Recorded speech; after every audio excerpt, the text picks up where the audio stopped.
Welcome to the Freelance Tribe. Here we talk with skilled freelancers about their professional journey. Stay tuned for real life experiences to learn and actionable steps to take to improve your freelancing career. My name is Yuri. I'm a community builder at Code Control and 9am.works, and my guest is Ashwin Chacko, aka Wacko Chacko, an illustrator, designer, and hand letterer who connects clients with audiences through positive visual stories. So, welcome, Ashwin. Thanks so much for having me. When I saw your LinkedIn, when I went into your creation, I was like, oh my God, this is such an amazing person. So I really, your creativity and the art you create totally stand out. And I wonder, how did you go from being a graphic designer to the visual storyteller? Yeah. So I think as far back as I can remember, I've always drawn. My mother retells the story of me at the age of 5 or 6, asking her if I could draw for a living. At the time, it seemed like an impossibility, but then now, like 26 years, 2 countries, and 3 kids later, I can finally say, "Woo! I draw for a living." You know, so when I left high school, I basically knew I wanted to do something with art, with drawing. I didn't know graphic design was a thing. I ended up studying visual communications. At the end of the first year of my university, I realized the course was very theoretical. There wasn't enough practical. And at the end of the day, I needed a portfolio. So I Mhm. quit that and I joined another university. Um, at the time, animation was a brand new course, so I always loved animation. I was like, cool, I like cartoons, why not make some? So I joined this course, finished it, and realized I never want to do animation. I liked the storytelling aspect, but I didn't really enjoy the tediousness of frame by frame drawing. And so I sort Mm. of fell into graphic design after that. Uh, because that was the job that I could get in an ad agency. And so I ended up starting my career as a graphic designer and sneaking in illustrations on the side as a way to, get the creative kick that I needed. Eventually, when I moved to Ireland from India, over here, illustration is a career that is taken seriously. Mm. It's not seen as a hobby, and you can get paid well enough to survive. So I slowly transitioned from doing graphic design, art direction to illustration full time. And so it was a transition period of basically 10 years of my career before I could become a full-time illustrator or a visual storyteller.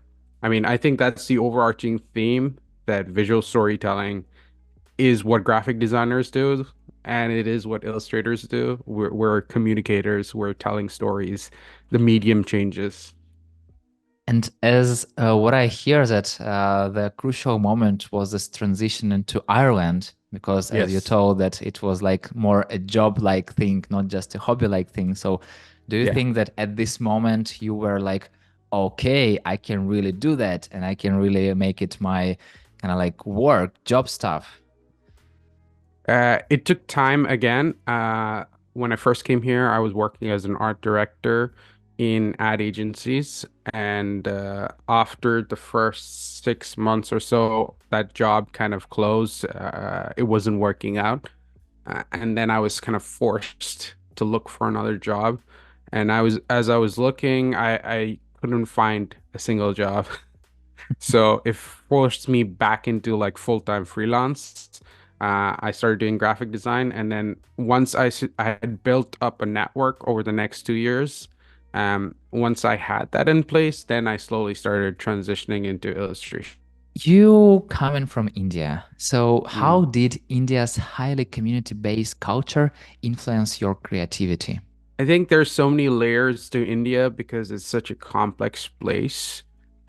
It will always influence my creativity because there is cultural aspects. India is so large, people don't realize how big it is Yeah. and how actually in reality every state has its own culture, its own language, its own food.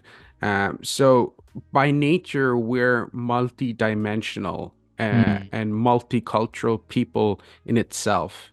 And for myself, growing up in an international school, I had the multi-nature of Indian society plus the complex globalized culture all intermingled. So I was a third culture kid in many ways. And that created for me a unique perspective on the world, the Wow. ability to understand lots of different cultures and then be able to communicate that information visually.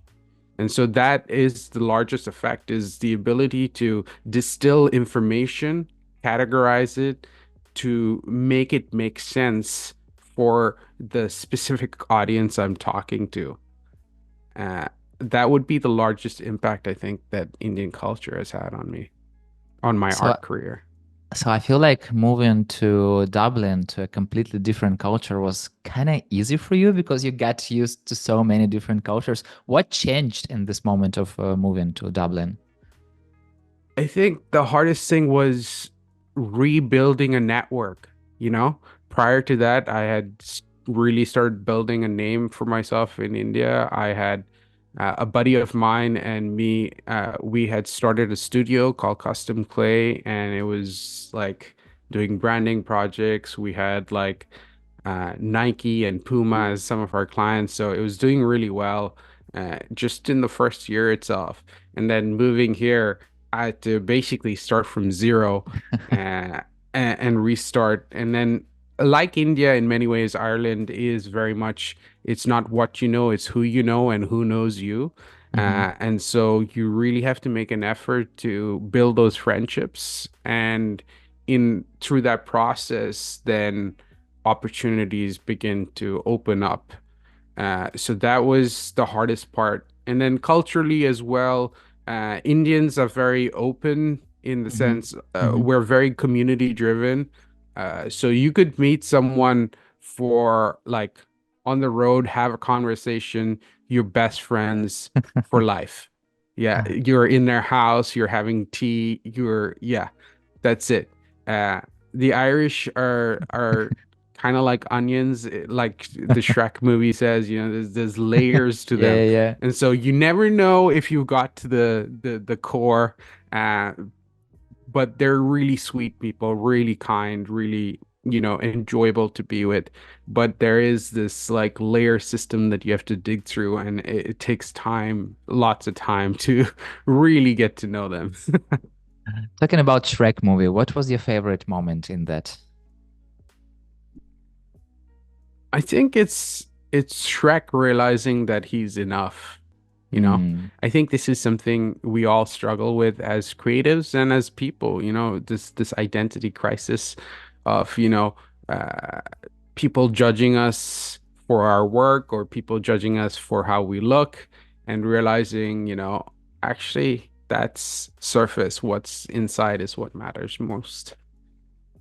Do you already understood that you are enough? It took time. Yeah, that was a hard lesson that I learned.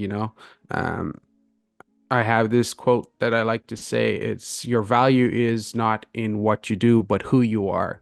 So this realization that as creatives more often than not, because we put so much of ourselves into our work, we Hmm. start to have our identity tied to our work. And so then if there is any criticism of the work, it feels like we as a person are being criticized. Yeah. And that has a huge detrimental effect on our mental health, on our ability to cope with the world, because it feels like everybody is just throwing opinions at us. Learning to separate ourselves from our work is an essential part for any creative, because you need to learn and understand that you are intrinsically valued and that your value needs to be anchored in something that is not your work.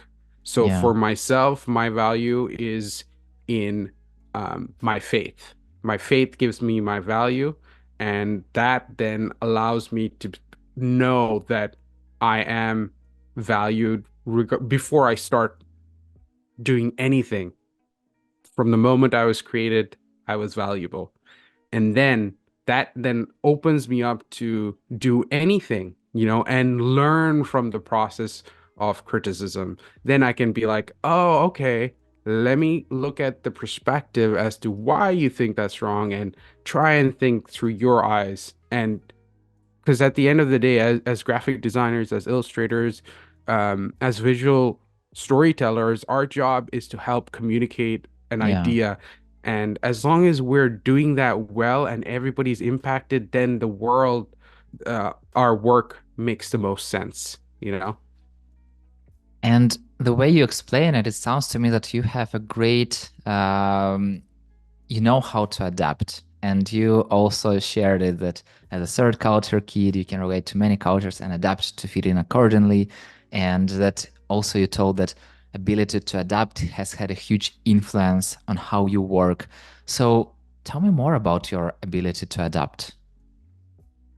Yeah, so in India, we have this word called jugaad. Okay. And like the Western equivalent of that would be to MacGyver. You know, you just Mm. take what you have and you you make something out of it. So if you're stuck in a jam, you just jugaad it, right? You take out something, you stick tape, you make it work.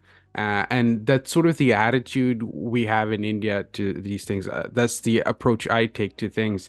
Uh, because I didn't always have access to equipment or gear or whatever. So you just have to Yeah.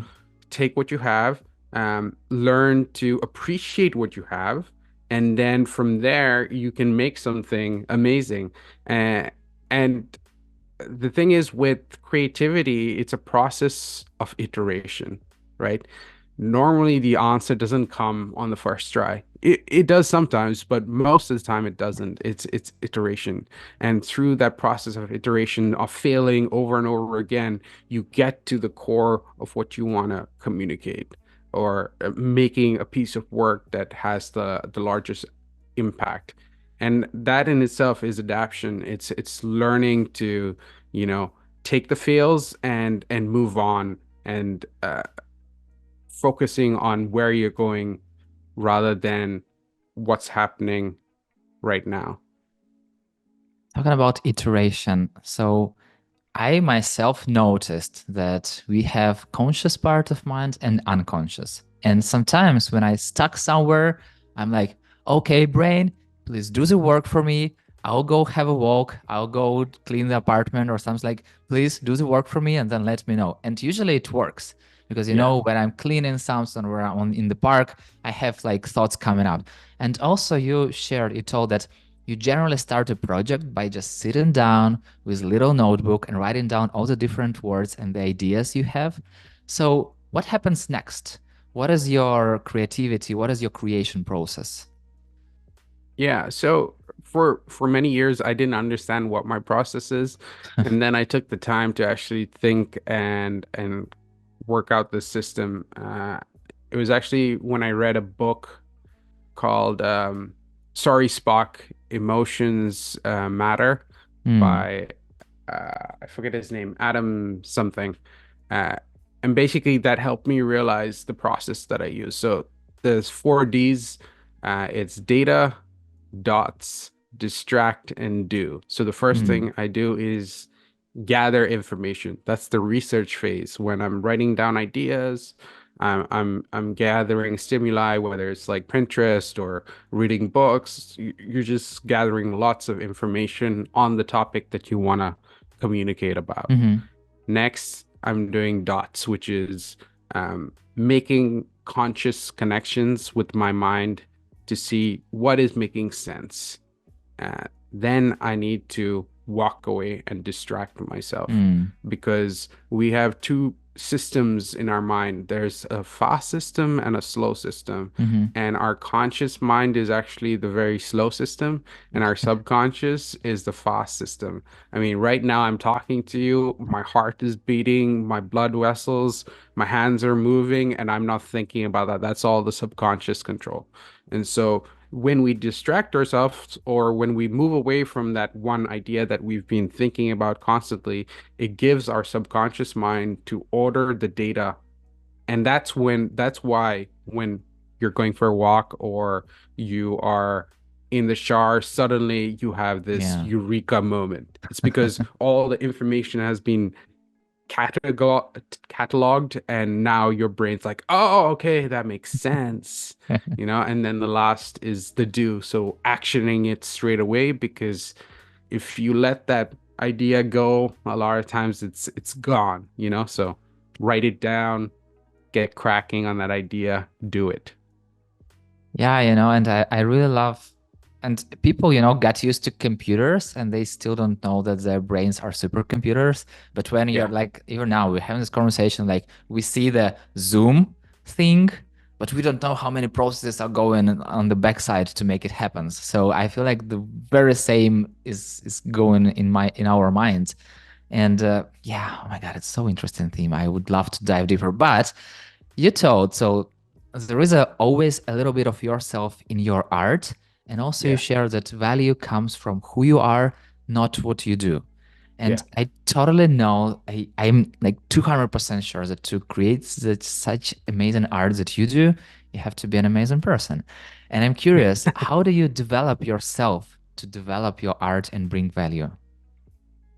Um, for me, honestly, it is my relationship with God. That is what really fuels me, Hmm. because so I'm a Christian, and my relationship with God then affects my identity, because he has uh in the Bible it says you are created perfectly made, a reflection of his perfection. Yeah. You are called a masterpiece. And so that value is now intrinsically in me, and I'm like, okay, I don't have to fight for my identity, because throughout life, this is what we're doing. We're trying to figure out what our identity is. And because Yeah. my identity is secure, no matter what I do, that identity doesn't change, because God has said this is your identity. Um, I don't have to worry about that. Then Hmm. I can focus in on, growing. And so obviously things like meditating, um, creative meditation. So this is not like the Indian meditation, or Eastern philosophy of meditation, where it's emptying your mind. In this scenario, we're filling our mind. It's the Judeo-Christian approach, where you take a verse, a thought, an idea, and you sit on it and you ruminate it. And Hmm. the easiest way to describe this is, or the visual metaphor is, chewing the cud. uh, do you know what that term is? It's Hmm. basically when cows have four stomachs, Hmm. okay? Hmm. And so when a cow eats grass, it's not digesting it. It takes it and puts it in one of its four stomachs. Yeah. And then it keeps biting, swallow, bite, swallow. And then later, when it feels like it's got enough in the stomach, it'll lie down and it'll regurgitate what it first took in. And this is called chewing the cud. And then it'll re-chew it so that Hmm. it's digestible. And so that's Wow. like taking an idea, and you just take it in, and you let it sit. And then you come back to it and you like start breaking it up. Why? How? What impact does it have on my life? How does this affect other people? How do I internalize this so that I can externalize this? And so that process is really, really helpful for me.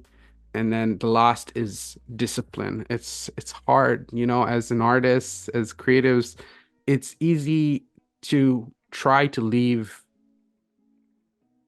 inspiration to chance.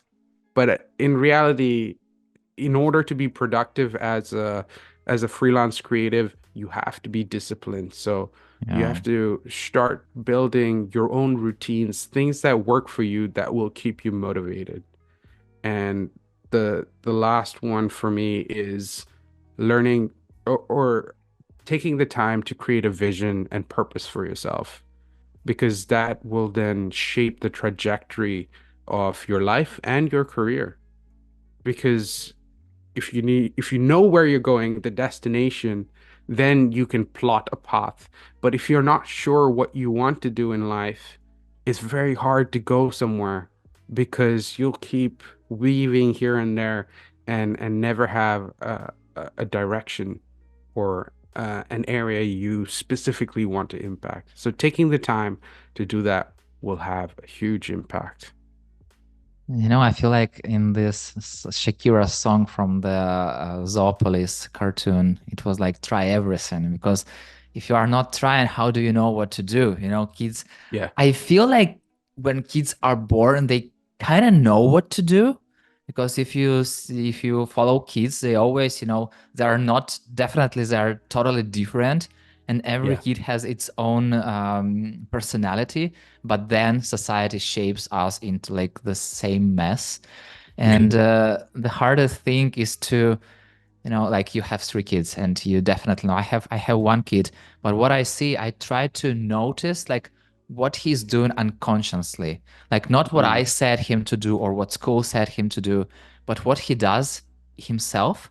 And I'm yeah. trying to think like how to encourage, him to continue doing that. And I feel like many adults while growing up, they're losing this identity. They Yes. do Yeah. what society tells them to do, like what you get paid for, without, Yeah. kind of chasing what they really want. And I feel like it's so hard process. And when I'm listening to you, I feel like I can't say that you are on the end of your journey because I feel like it's like continuous journey. It's like life Yeah. is a journey, Yeah. but I feel like you are far away on your journey, and it sounds really cool. And also you Uh, share that your mission is to champion creativity and empower people to find the inner spark. So basically Yeah. it's also part of your identity right now.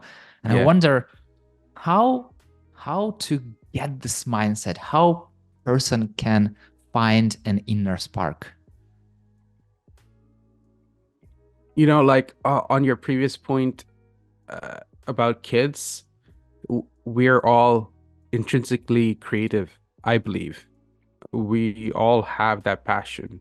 And you see that through play. Hmm. When kids play, you Yeah. make up a game. Like half the time when I give them a toy or when we buy them toys, they don't play with the toys. They end up creating a game with the box or with stones or with sticks or you know, eh, it's Yeah. wild. But this is how they learn. It's through this process being creative with what they have. And our inner spark is that inner child. And throughout school, what happens is you start trying to be like everybody else because that's what you feel like that's what the education system was built around. It was built around the industrial age where they just wanted factory workers, everybody to not think and Yeah. just do. And so through that process, they lose that spark. They forget that inner child that was there, who was creative, who was playful, who had all of these things. And so, uh, for me, I feel my calling is to help people remind them of that inner child because the rest of our lives, as soon as we leave school, we spend it trying to be unique, Yeah. you know, when we were always unique. And then the school mindset kind of unlearned that fact, and then we have to relearn the fact that we are unique. And so every time through my art, through the stories I tell, through the children's books I write, my hope is that I can reignite that spark and say, "Oh yeah, remember when we were kids, when we were like this?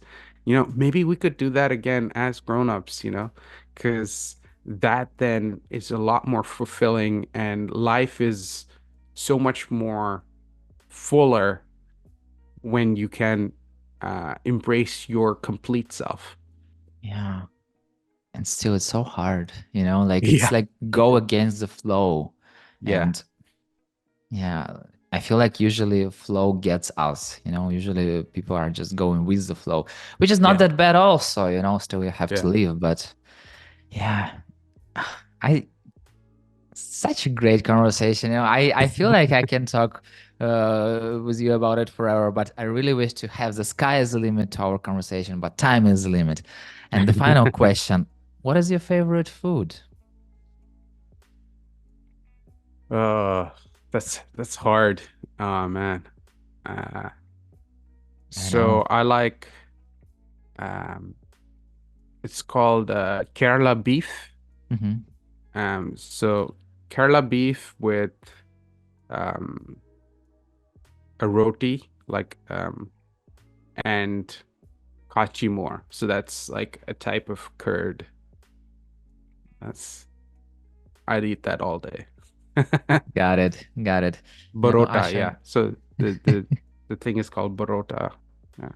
got it. Ashwin, thank you so much for sharing your experience. And it's been such a pleasure to hear and learn from you. Thanks for having me. Yeah, appreciate it. And thank you so much for listening. If you like the show, hit the like button or 5-star and share it with your friend. That's it. We're done. See you in the next episode.